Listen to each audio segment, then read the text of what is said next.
여러분 안녕하십니까? 먼저 성경 말씀 이사야서 32장 15절에 있는 말씀을 보겠습니다. 이사야서 32장 15절에 있는 말씀입니다.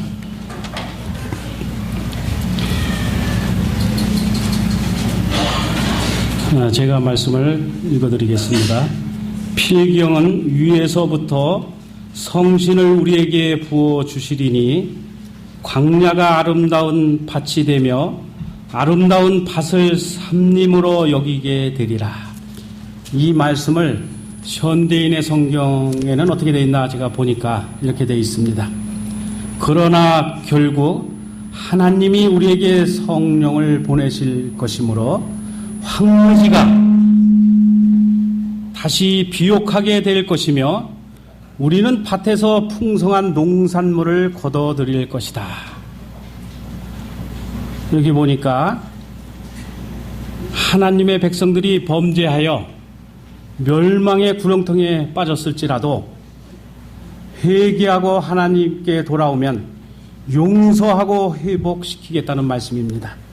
이것이 하나님의 약속인 것입니다. 이사야는 먼저 유다를 회복시킬 한 왕을 나타나 공의로 통치하실 것을 예언하고 계십니다.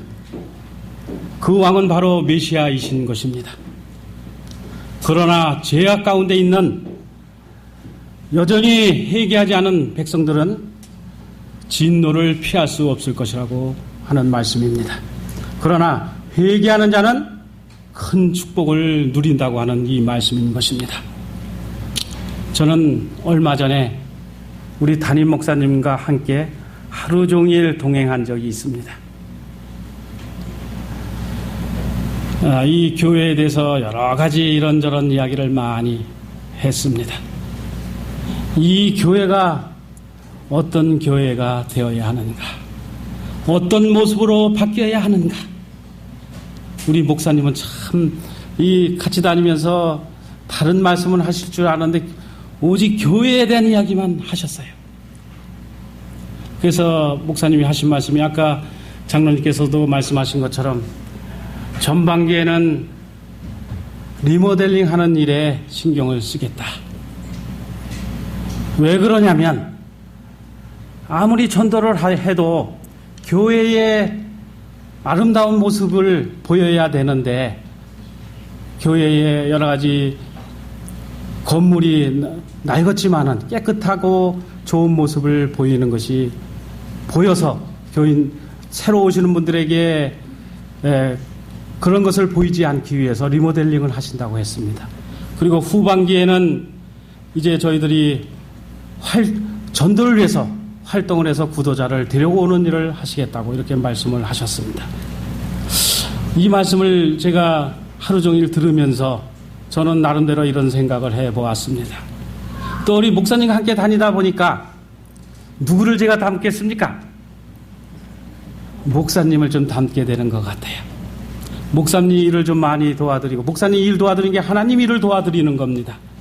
여러분들도 그렇게 되기를 바랍니다. 제가 오늘 아침에 식사를 했는데 저희가 이제 식사를 하겠다고 여러 가지 피망이며 오이며 가지며 이런 거 양념 안 하고 이렇게 식사가 오늘 나왔습니다. 근데 제가 비트를 하나 먹고 비트를 하나 먹은 다음에 사과를 한 입을 딱 이렇게 물었더니 사과가 어떻게 됐을까요? 여러분 잘 아시죠? 사과가 빨갛게 됐습니다. 이것을 보면서 저희가 누구에게 물들어야 되겠는가? 제가 목사님에게 물들었던 것처럼 저희가 하나님에게 물들어야 되겠다는 생각을 가졌습니다. 그럴 때 이 교회가 부흥되지 않을까? 또 이런 교회가 되어야 되지 않겠는가? 이렇게 생각을 해보았습니다. 이제 결실의 계절입니다. 지금 들에는 벼이삭들이 지금 익어가고 또 열매가 무거워서 늘어져 가고 있습니다. 또 사과며 또 복숭아며 포도며 다 익어가고 있습니다. 우리 용산교회에서는 어떤 결실을 거두시기를 원하십니까? 저는 이렇게 생각을 해봤습니다. 성령의 열매를 맺어야 이 교회가 부흥하지 않을까, 이런 생각을 해보았습니다. 성령의 열매, 우리 우현재 지사님에게 사랑의 열매가 이렇게 열리고, 또 우리 김가진 지사님에게 실학의 열매가 열리고, 우리 선병학 장로님에게 화평의 열매가 열리고, 우리 유세 장로님에게 오래 참음의 열매가 열리고, 또 우리 신재철 지사님에게 자비의 열매가 열리고, 이것뿐만이 아니라 모든 성도님에게 양선, 충성, 온유, 절제, 이런 열매가 다 맺으시게 되기를 바랍니다. 한 사람이 하나의 열매만 맺는 것이 아니라 이 8가지의 열매를 맺으면 얼마나 좋겠습니까? 그러면 이 교회가 부흥되지 않겠습니까? 그래서 제일 중요한 것이, 이 교회 중요한 것이 뭔가 생각을 해보았더니, 성령 충만해지는 것이 교회 부흥의 가장 중요한 요소라고 생각을 해서 제가 이 말씀으로 오늘 말씀을 여러분들에게 드리려고 합니다. 용산교회 출석생 목표가 몇 명인지 여러분 아십니까? 10년 전부터 153명입니다. 여기에는 특별한 의미가 있습니다. 제가 선교회장 할 때부터 153명을 교회 목표로 삼았습니다. 근데 이번에 선교회장이 바뀌면서 우리 몇 명인가, 제가 사업계획서를 보니까 몇 명인지 아십니까? 150명이더라고요. 왜 3명이 줄었는지 모르겠습니다. 나는 왜 153명을 했느냐면, 예수님께서 그물을 던지라고 했을 때에 물고기가 153마리가 잡혔습니다. 그래서 이 교회가 153명이면 좋겠다, 보기도 좋고 참 좋겠다, 이런 생각으로 그때 목표를 잡았던 것입니다. 그리고 또 한 가지는, 우리 하나님이 3분이십니다. 그러나 하나로 움직이십니다. 아버지 하나님, 아들 하나님, 성령 하나님, 3분이십니다. 그래서 이 하나님께서 한 명씩 더 보너스를 더 주시지 않을까 생각해서 53명, 153명 이렇게 정해봤던 것입니다. 이 정도면 좋겠죠? 우리 교회가 153명이 되면. 얼마 전에 러시아에서 한 40여 명 이상이 교회에 왔습니다. 그때 우리 교회가 어땠습니까? 보기 좋았습니까? 안 좋았습니까? 그 숫자를 세어보니까 약 150여 명 이상 됐던 것 같아요. 이 용산교회가 153명 정도면 우리가 감당할 수 있는 인원이겠구나. 이 정도가 참 좋을 것 같아요. 그래서 맛보기로 러시아에서 아마 이렇게 오셔서 이렇게 예배를 드렸던 것 같아요. 우리가 이런 걸 좀 깨달으라고. 여러분 깨달으셨습니까? 정말 한 사람 한 사람, 한 분 한 분씩 이 목표를 위해서 노력하시게 되기를 바랍니다. 저는 새로운 각오를 했습니다. 이 러시아 분들이 오셨을 때에 저는 이 용산교회 출석생 수를 153명, 이 목표는 저는 끝까지 제가 있는 동안 갈 겁니다. 꼭 이루시겠죠? 한 40명 이상 더 증가시키면 됩니다. 이 일을 위해서 여러분 노력하시게 되기를 바랍니다. 저는 이제 전도회가 얼마 남지 않았습니다. 저는 많이 남은 줄 알았더니 얼마 안 남았습니다. 9월, 10월 달. 사실 선교회장이 전도위원장이 되어야 되는데 저에게 이런 막중한 임무를 또 주었습니다. 전도위원장이 되었습니다. 여러분 합심하여 이제 이 전도회 때에 정말 알차게 전도회를 운영해서 정말 이러한 목표를 위해서 우리가 나가게 되기를 바랍니다. 우리가 한 사람 한 사람 열심히 노력하면 분명히 됩니다. 하나님께서 역사하실 것입니다. 성령 충만해지기만 하면 우리가 되는 것입니다. 우리가 누구를 닮아야 되겠습니까? 예수님을 닮게 되면 분명히 됩니다. 우리의 롤모델은 누구입니까? 하나님이신 것입니다. 초대교회 안디옥 교회처럼 성령의 역사가 있는 교회가 되기를 바랍니다. 안디옥 교회는 첫째, 예배하는 교회였습니다. 뜨거운 교회였습니다. 여러분, 이 나라에 이제 선교가 잘 안 되고 있지 않습니까? 풍요로울수록 더 선교가 잘 안 됩니다. 예전에는 전도지 들고 나가면 받고 어떤 분은 또 결심해서 교회로 나오는 분도 있었지만 이제 전도지 가지고도 잘 안 됩니다. 또 교회 우리 성도들의 모습도 그렇습니다. 성도들 예배 참석률이 자꾸 떨어져 가고 있습니다. 저녁 예배가 10년 전보다 지금보다 어떨까요? 지금 더 많다고 생각이 됩니까? 왜 이런 현상이 오고 있는 것일까? 우리가 이 예배하는 것, 목숨을 바쳐 우리가 해야 됩니다. 뜨거운 교회가 되어야 합니다. 그나마 우리 용산교회는 이런 일을 잘하고 있는 것입니다. 아마 제가 생각하기에는 이제 선교가 중국으로 넘어가지 않는가 이렇게 생각이 됩니다. 이 중국인들은 기본이 설교가 8시간이라고 하는 겁니다. 만약에 중국인들에게 1시간 설교를 했더니 아우성이라고 이라고 하다 보면 우리 용산교에서 만약에 2시간, 3시간 설교한다고 하면 여러분 여기 계시겠습니까? 근데 중국인들은 8시간이라고 합니다. 기본이.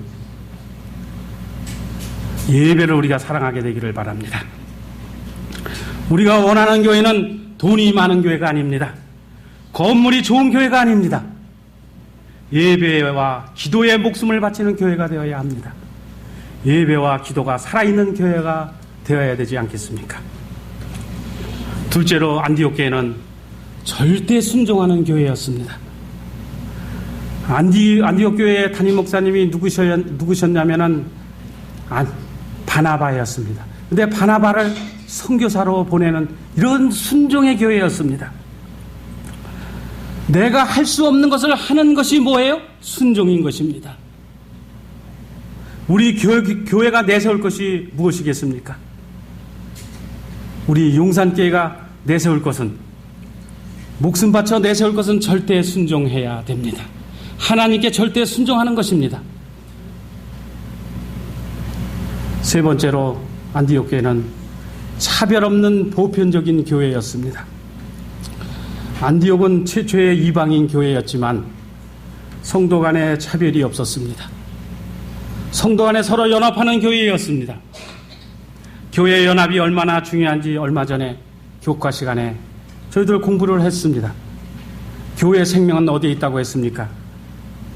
교회의 생명은 연합에 달려있다고 했습니다. 교회의 최대 위협은 연합이 깨지는 것이기에 교인들 생각이 조금씩 마음이 다르더라도 목사님을 중심으로 해서 우리가 연합할 때 정말 이 교회는 부흥하는 교회가 될 것입니다. 성령 역사가 충만한 교회가 될 것입니다.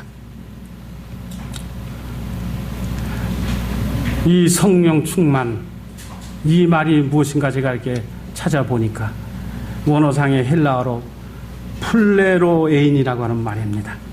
충만이 체험이라는 뜻, 충만은 빈 공간이 남아있지 않다는 뜻입니다. 충만함이란 표현은 받고 수용할 수 있는 용량을 가진 그릇의 개념, 인간은 하나님의 영을 받도록 고안된 그릇이며 충만해지고 재충만해지는 것에 따라 확장되는 그릇이라고 이렇게 말씀하고 있습니다. 다시 말하면 성령 충만함 때문에 어찌할 수 없는, 주체할 수 없는 그런 상태를 말하는 것입니다. 여러분 그런 분이 있으십니까? 우리 교회에 그런 분들이 몇 분 계시죠? 어찌할 수 없는 분, 성령님이 역사하셔서 주체할 수 없는 그런 것이 성령 충만인 것입니다. 어떤 전도하고픈 마음이 전도를 안 해서 못 배기는 그런 마음, 또 교회 와서 성도들과 함께하고 싶은 그런 마음, 또 기도하고 싶은 마음, 또 말씀 보고 싶은 마음, 또 모든 집회에 참석하고픈 마음, 교회의 모든 일에 적극적으로 돕는 마음 등 이런 여러 가지들이 성령 충만한 결과인 것입니다. 여러분, 종교개혁자 칼빈이 이런 말을 했습니다. 성령 충만은 가까이 하는 것이다. 바로 예수 그리스도와 연합을 통해서 주님께 가까이 가는 것이고 하나님과의 교통을 통해서 하나님께 가까이 가는 것이다. 가까이 가는 것이 성령 충만이라고 종교 개혁자 칼빈은 말을 합니다. 여러분, 불을 가까이 하면 우리가 어떻게 될까요? 불을 가까이 하면, 겨울에 추울 때에 불을 가까이 하면 우리 몸이 차갑던 몸이 어떻게 됩니까? 윤주 지사님, 뜨거워져요. 뜨거워져. 그러죠?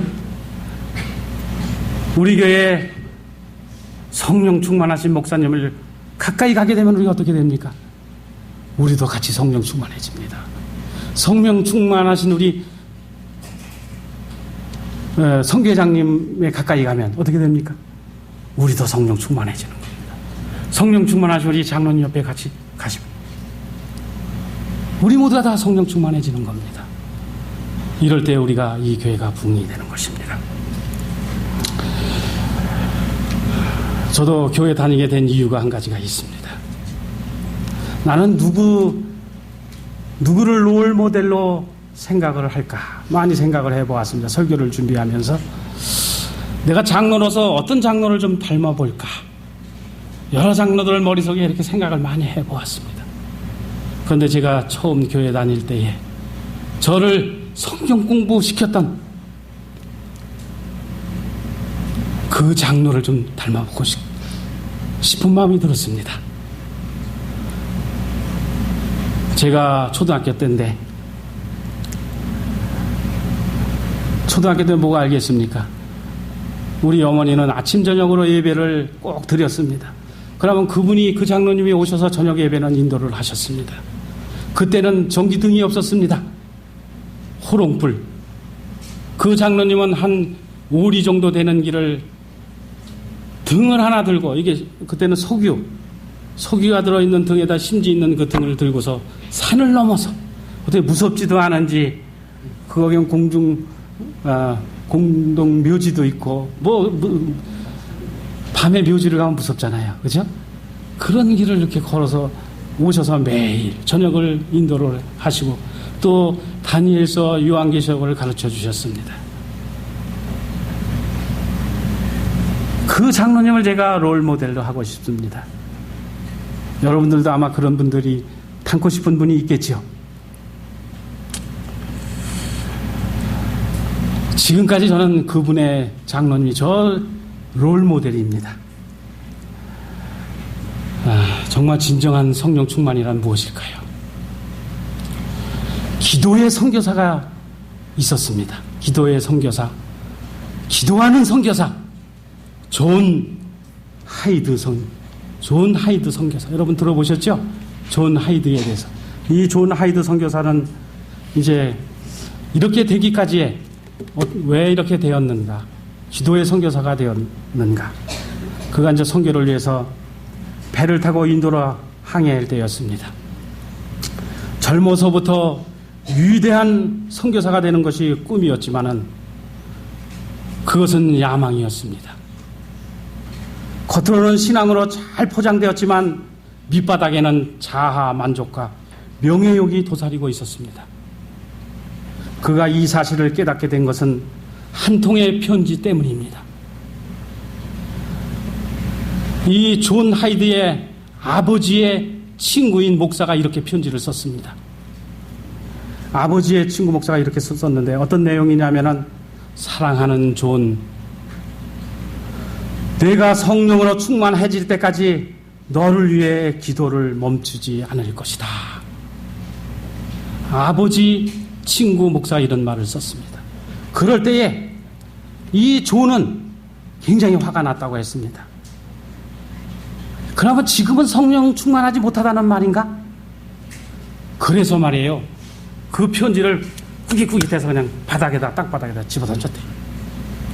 아직 내가 성령 충만하지 못하는 말인가? 나는 당연히 성령 충만한데 성령 충만받지 못했다는 것은 어처구니 없는 말이라고 생각을 했습니다. 한동안 분노 가운데 있던 이 하이드는 다시 편지를 집어들고 읽고 또 읽었습니다. 마음은 여전히 괴로웠으나 자신이 잘못되었다는 사실을 깨닫게 되었습니다. 그는 결국 기도하면서 자신이 품었던 꿈이 이기적인 야망이라는 것을 알게 되었습니다.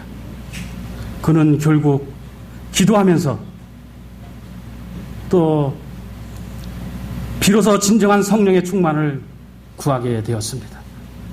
그래서 어떤 기도를 드렸냐면 배 타고 인도로 선교를 하는 도중에 그 도착할 때까지 성령 충만을 위하여 간절히 기도를 드렸습니다. 영적 몸부림은 항해가 끝날 무렵까지 계속되었습니다. 그 일을 통해 하이드는 진정으로 성령 충만해졌습니다.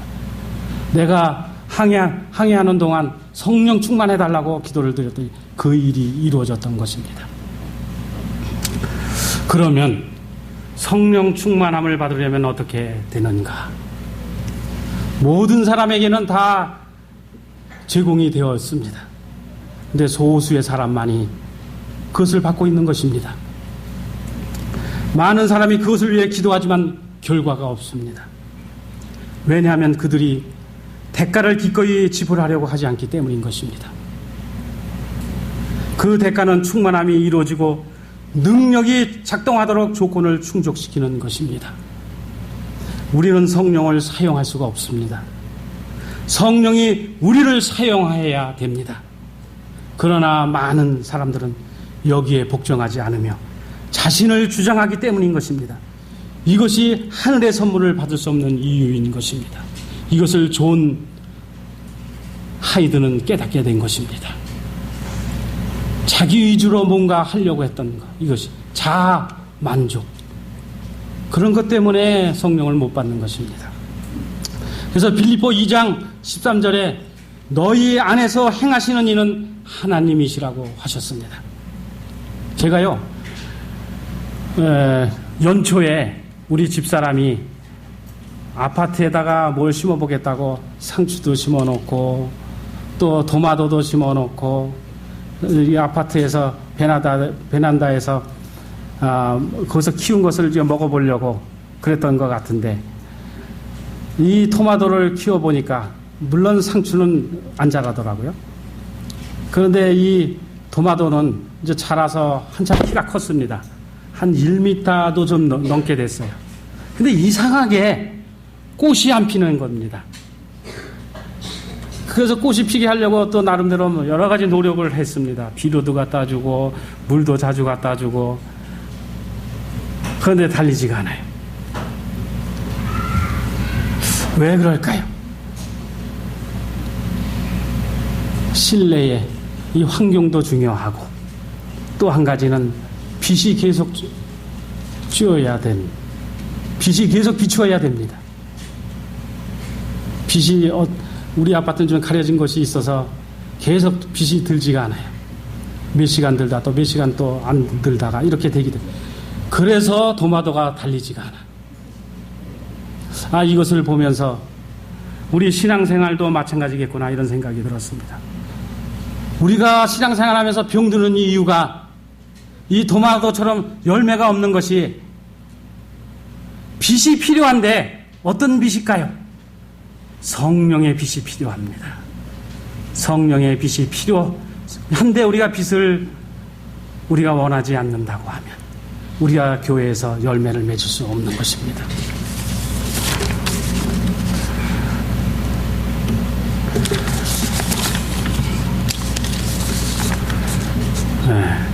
성령의 충만함을 받기 위해서는 첫 번째로 오직 겸손히 하나님을 기다리는 자들이 되어야 됩니다.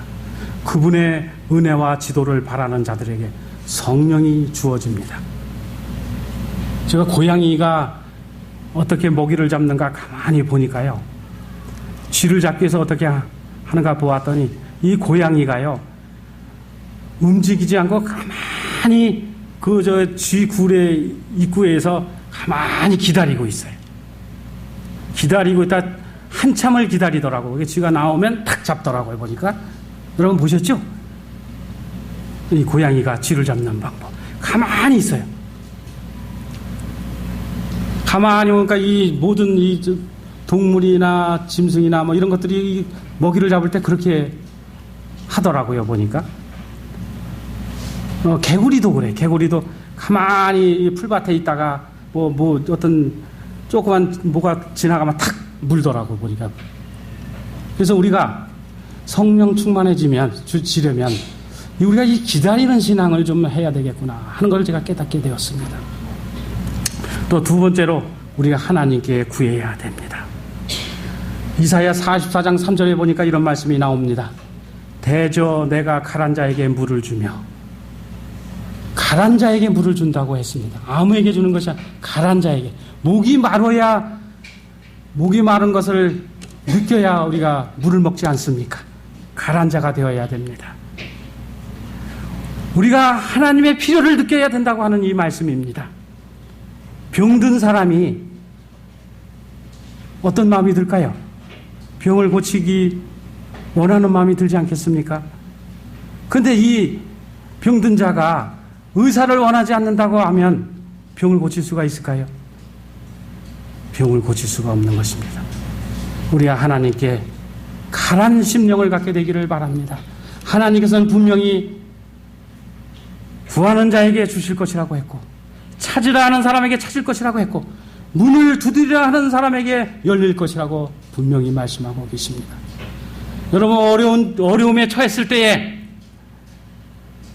그냥 문에 닫혀서 나가지 못하고 있을 때 대충 그냥 이렇게 두들겨서 되겠습니까? 분명히 어려움에 처하고 또 공경에 처했을 때는 간절히 문을 쾅쾅 두들길 것일 거예요. 또 열렬한 마음으로 구할 것입니다. 또 찾을 것입니다. 이런 심령을 갖게 되기를 바랍니다. 누가복음 11장 13절에 이렇게 하는 사람에게 이렇게 해주겠다고 하나님께서 분명히 약속해 주셨습니다. 너희가 악할지라도 좋은 것을 자식에게 줄 줄 알거든 하물며 너희 천부께서 구하는 자에게 성령을 주시지 않겠느냐. 여러분, 믿음으로, 말씀으로, 기도로 성령을 달라고 준비하시게 되기를 바랍니다. 세 번째로, 온전한 심령이 될 때에 성령 충만하게 됩니다. 여기서 온전한 심령이란 전적으로 예수님께 바쳐진 마음입니다. 그분께만 충성하는 마음이며 하나님의 뜻을 행하기 갈망하는 마음인 것입니다. 여기 교회 증언 8권 19페이지에는 이런 말씀이 있습니다. 자아를 버리고 성령께서 그의 마음에 역사할 자리를 만들고 하나님께 완전히 헌신한 생애를 사는 자의 유용성에는 제한이 없다. 하나님께서는 우리의 삶을 위하여 무한히 계획하고 계신 분입니다. 우리가 온전한 심령으로 헌신하기만 한다면 성령께서는 무한한 계획을 가지고 우리를 통치하시고 우리를 다스려 주신다고 하는 말씀인 것입니다. 하나님께 가까이 가게 되기를 바랍니다. 온전한 심령을 가지고 가시게 되기를 바랍니다. 여러분, 만약에 새 냉장고를 구입을 하고 거기에 여러 가지 음식을 집어넣었습니다. 토마토도 넣고 참외도 넣고 수박도 넣고, 그런데 이 냉장고에 아무리 좋은 냉장고지만은 그 냉장고의 전원이 꺼지면 어떻게 되겠습니까? 이 모든 음식은 다 상할 것입니다. 여러분 다 경험해 보셨을 것입니다. 썩고 녹고 상하게 될 것입니다.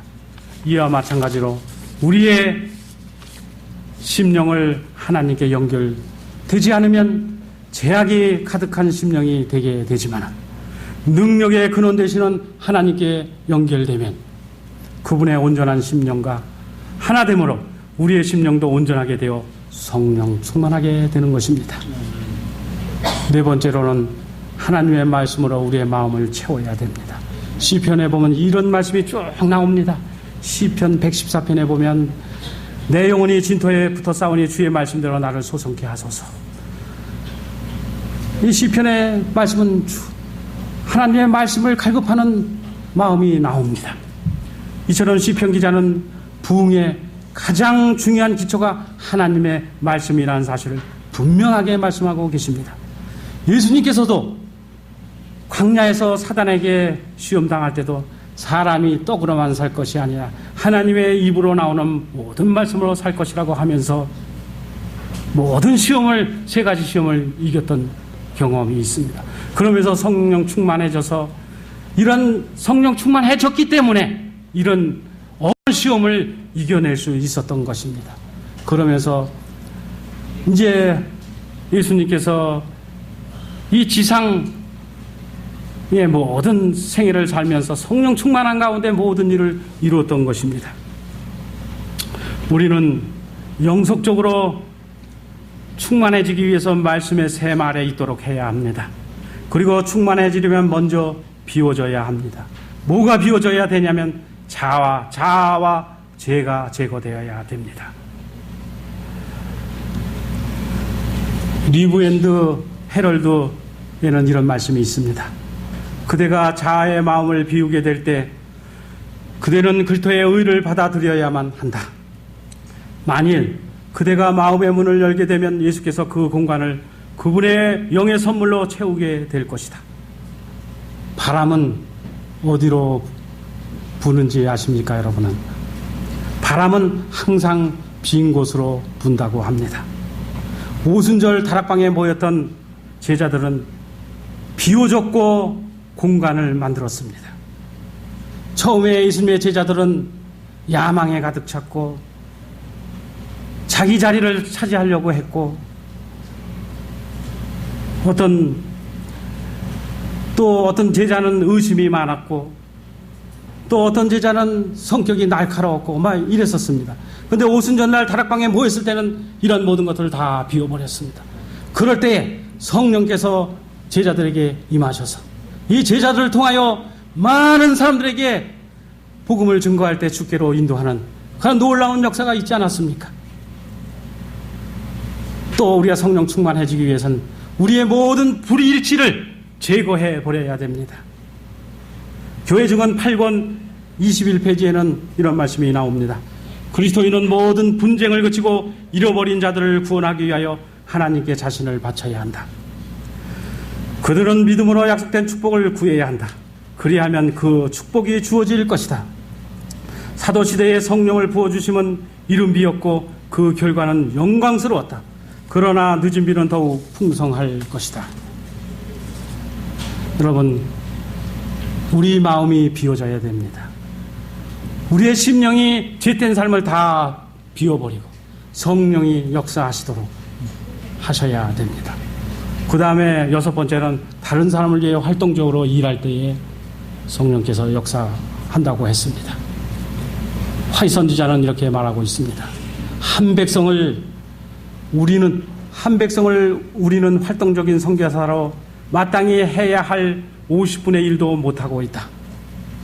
50분의 1도 못하고 있다. 만약 우리가 성령에 의하여 활력을 얻기만 한다면 한 사람이 있는 곳에 100명의 선교사가 있게 될 것이다. 그렇게 되면 얼마나 좋겠습니까? 한 사람이 있는 곳에 100명의 선교사가 있게 될 것이라고 하는 것. 이 말씀을 잘 깨닫게 되기를 바랍니다. 그래서 성령 충만케 되면 우리 모습이 어떻게 변하게 될까? 제가 생각을 많이 해보았습니다. 예수 그리스도의 임재를 가져오게 됩니다. 예배서 3장 16절 17절에 보면 분명히 성령 충만해지면 예수 그리스도의 임재를 느끼게 됩니다. 제가 한때는 정말 예수님이 눈에 보이지 않는데 내가 어떻게 예수님을 믿을 수가 있을까? 이런 생각도 해보았습니다. 그런데 이제는 그것을 제가 체험하게 되는 것 같아요. 제가 운전을 주로 많이 하고 다니는데 항상 이런 마음을 가지고 운전을 합니다. 옆에 하나님이 계신 것처럼, 옆에 일을 할 때에, 어디를 갈 때도 하나님이 옆에 계신 것처럼, 그럴 때에 어떤 일이 생겼을 때에 내 생각으로 하지 아니하고 하나님 생각으로 하게 되는 것을 경험을 하게 됩니다. 그렇지만 우리가 죄인인 거로 때로는 또 그런 생각하지 않을 때는 어떤 마음이 드냐면 세상적인 마음이 들 때가 많이 있습니다. 그래서 우리는 항상 성령 충만해진 결과는 분명히 예수님의 임재를 느끼는 것이라고 이렇게 예배소에는 말씀하고 있는 것입니다. 그런 말씀이 많이 있습니다. 이 시간에, 짧은 시간에 다 말씀을 드릴 수는 없고 한 군데 제가 말씀을 드리겠습니다. 리브 헤럴드에 있는 말씀입니다. 거룩한 형상으로 사람을 회복시키는 데 있어서 성령은 인간의 마음에 일하도록 제공되었고 그리스도의 임재가 되면 인간 품성을 형성되는 데 대리자로 제공되었다. 또 타 임재에는 성령은 하나님의 생생한 임재이다. 성령님으로 말미암아 그리스도의 임재를 경험을 하게 되면 어떻게 되느냐면은 첫째로 즐겁게 참여하게 됩니다. 여러분 그렇게 하는 분들을 보셨죠? 어쩔 수 없이 그냥 주체할 수 없이 그냥 참여하게 되는 거. 어떤 잘해서가 아니고 마음이 뜨거워서 참여를 부르는 것입니다. 우리 특별히 하경선 우리 전사님 그렇지 않습니까? 또 우리 김선욱 지사님, 또 우리 신재철 지사님 뜨거운 마음으로 우리 참여를 하고 있지 않습니까? 마음으로 성령의 역사하는 결과라고 저는 생각이 됩니다. 우리 요즘 들어 우리 이장로님 좀 뜨거워졌습니다. 그런 것 같지 않습니까? 이렇게 성령이 역사하시는 겁니다.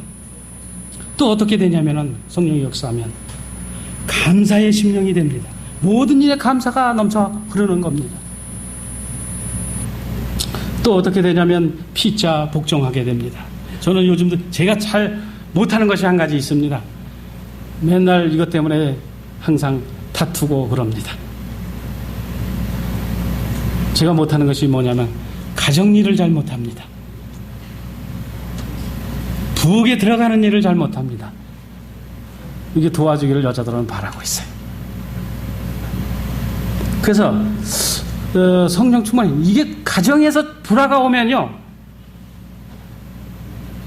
이거 교회 다니는 일이 흥미가 없습니다. 사실은. 그래서 이거를 깨닫게 되었어요. 그래서 가사도 좀 도와주려고 하는데 이게 잘 안 돼. 여러분 다 그렇죠? 남자들이 주로 그런 것 같습니다. 그래서 우리가 서로 피차에 복종하게 되기를 바랍니다. 우리 성도로서는 우리 목사님에게 복종하고 또 장로님들에게 복종, 또 우리 장로님들은 또 우리 성도들에게 복종하고, 아내는 남편에게, 남편은 아내에게. 이것이 바로 예배소에 있는 말씀입니다. 남편은 아내 사랑하기를 어떻게 사랑하라고 했습니까? 네? 어떻게 사랑하라고 했죠? 죽게 하듯. 아니, 남편이 아니죠? 아내는 남편 사랑하기를 죽게 하듯 하고, 남편은 아내 사랑하기를 교회를 사랑하는 것처럼 사랑하고, 서로 이렇게 피차간에 복종하는 삶이 되기를 바랍니다. 그래서 날마다 생애에 적용하며 살 때 분명히 이 교회는 충만하게 될 것이라고 믿습니다. 또 우리가 충만해지면 예수를 닮게 됩니다. 예수를 닮게 됩니다. 예수님의 형상, 성향, 특성을 담게 됩니다. 바다에 파도 물결이 해변에 우묵우묵한 곳을 파도가 지나가면 다 이렇게 매끄럽게 되는 것처럼 우리 생애에 여러 가지 모난 것들, 또 여러 가지 나쁜 것들을 성령의 물결이 이렇게 지나갈 때 평평하게 이 빈 곳을, 모래의 그 우묵우묵한 곳을 성령 충만하게 될 것이라고 봅니다. 또 성령 충만해지면 예수님의 능력을 행하게 됩니다. 골로새서 1장 29절에 보면 그의 능력을 내 안에서 행한다고 했습니다. 또 사도행적 152페이지에는 하나님의 사역자들에게 성령이 임재하시면 진리의 선포에 세상의 모든 명예와 영광이 줄 수 없는 능력을 줄 것이라고 했습니다. 한 이야기만 하고 마치겠습니다. 런던은 세상에서 가장 볼거리가 많은 도시 가운데 하나입니다. 그런데 오래전 런던 브릿지 한쪽 끝에 낡은 바이올린을 켜며 구걸을 하는 가엾은 거린이 있었습니다. 그는 행인들에게 동전 몇 푼을 얻기 위해 애를 썼지만은 노인의 음악에 관심을 기울이는 사람이 없었습니다. 그때 말쑥하게 차려입은 행인이 지나가다가 갑자기 멈춰 서면서 그는 돌아서서 노인의 음악에 귀를 기울였는데 노인은 적선을 바라는 구슬픈 표정으로 그의 얼굴을 바라보았는데 바라보는 동조는 주지 않고 뭐 하겠다고 했냐면 조율을 해줄 테니 바이올린을 좀 보자고 했습니다. 노인은 콧물을 훌쩍이며 얼어붙은 손에 들어있던 낡은 바이올린을 그에게 건네자 그는 음을 맞추더니 멋진 가락을 연주하기 시작했고 사람들이 음악을 듣기 위해 발길을 멈추었고 몇 명으로 출발한 구경꾼들이 순식간에 큰 무리를 이루었고 너무도 매혹적인 음악이었기에 다리 끝에 몰려든 거대한 군중 때문에 교통마비가 될 지경이었다고 했습니다. 늙은 거린의 바이올린이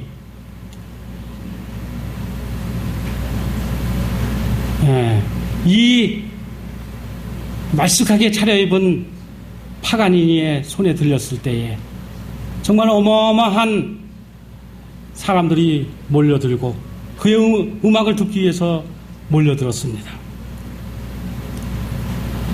늙은 거린의 바이올린 가방에는 은전이 하나둘씩 쌓여갔고 달콤하고 생동감 넘치는 가락이 거린의 처량한 곡절을 대신하였습니다. 거린의 바이올린을 대신 연주한 사람은 바로 그 유명한 파가니니였던 것입니다.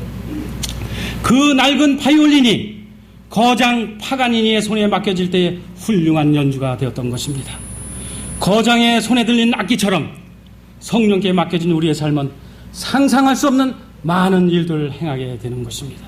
여러분, 이제 우리 용산교회가 부흥하려면 정말 가장 중요한 것이 바로 이 성령님을 우리 마음 가운데 모시는 것입니다. 이 용산교회가 성령 충만할 때에 정말 우리의 목표를 이루게 될 것입니다. 모든 성도님들이 성령 충만한 가운데에 또 한 주간 또 사시게 되기를 바라면서 말씀을 드리도록 하겠습니다.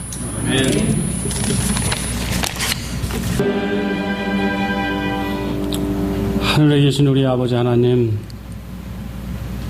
한 주 동안 저희들을 사랑해 주셔서 감사합니다. 저희들을 사랑해 주시고 또 복을 많이 주셔서 저희들 교회에 나올 때에 빈손으로 나오지 아니하고 늘 주님께 드릴 수 있는 헌금을 가지고 나왔사오니 감사를 드리옵나이다.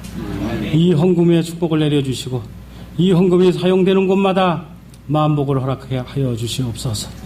또한 이 헌금을 다루는 손길에도 함께 해주셔서 잘 사용될 수 있게 도와주시고 정말 복음사업에 잘 사용될 수 있도록 하나님 도와주시옵소서. 이제 하나님, 오늘 이 아침에 저희들에게 말씀을 또 허락해 주셔서 감사합니다. 이 교회에 필요한 것이 성령 충만이오니 아버지 하나님, 이 교회가 성령 충만케 하여 주시옵소서. 이 성령 충만해지는 목적이 아버지 하나님, 저희들 복음 증거를 위함이며 또 반대에 답변하기 위함이며 하나님의 말씀을 담대히 선포하기 위함이며 구제에 봉사하기 위함이며 핍박과 순교의 고통을 위함이며 악을 드러내기 위함이니 아버지 하나님, 우리에게 이처럼 성령이 필요하오니 우리 모든 각 사람에게 성령 충만케 해 주시옵소서. 예수님의 이름으로 간절히 기도드리옵나이다. 아멘.